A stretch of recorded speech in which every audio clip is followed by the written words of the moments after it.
pets that live longer make good pets because I grew up with hamsters. They are not good pets. They are disposable. Just bring them home from the pet store and throw them away.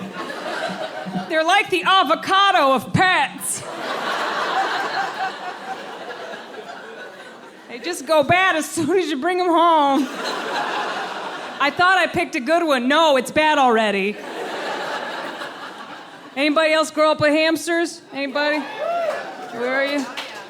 How long did your hamster live? Probably about 2 years. 2 years? I swear to God it didn't.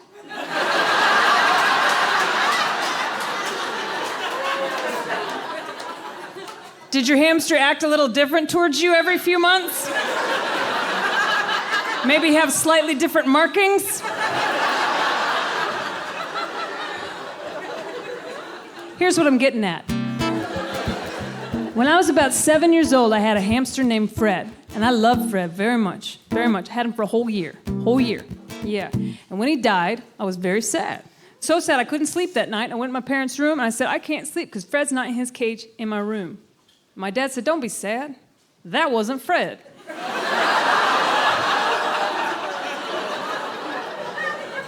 Fred died 6 months ago. We replaced him. Feel better?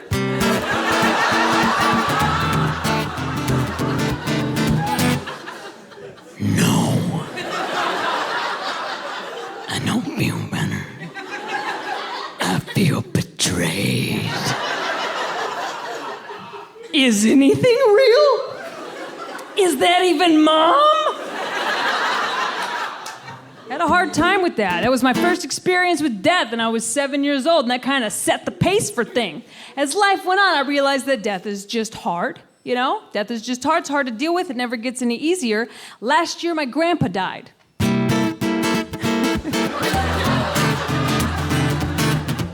His last wishes was that he wanted to die in my parents' guest room. Which was a real treat for Mom because she loves company. But she was concerned. She was like, okay, I can't say no, but once this happens, no one's gonna wanna come stay here. I was like, Mom, we're all adults, you know, once he goes, we will all come stay. We're not gonna stay in that room. That's the death room. Say hello to your new sewing room. Yeah. She turned it into her new sewing room. And the weird thing is, she'll be in there sometimes just sewing, and his favorite show is Gunsmoke. She'll be in there sewing, and sometimes the TV will just turn on by itself to Gunsmoke. Because I'm in the hallway doing it.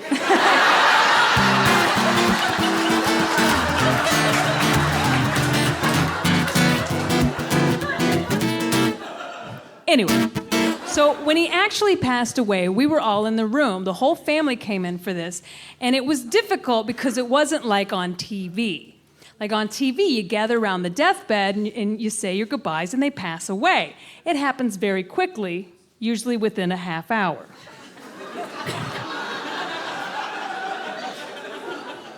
That was not the case. We all came in, we stood around, we're like, bye, Grandpa!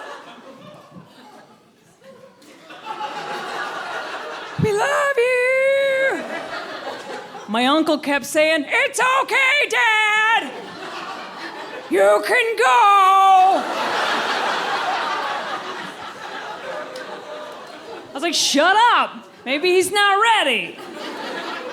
About an hour later, I'd be like, tell him again!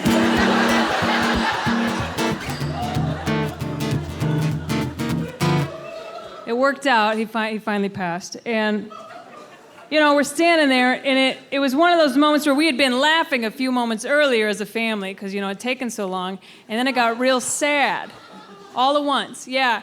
And so I'm standing there, and I realized, you know, it never gets any easier. I'm sad, and I went and I hugged my dad. And my dad hugged me, and he said, don't be sad. That wasn't really your grandpa. He died years ago.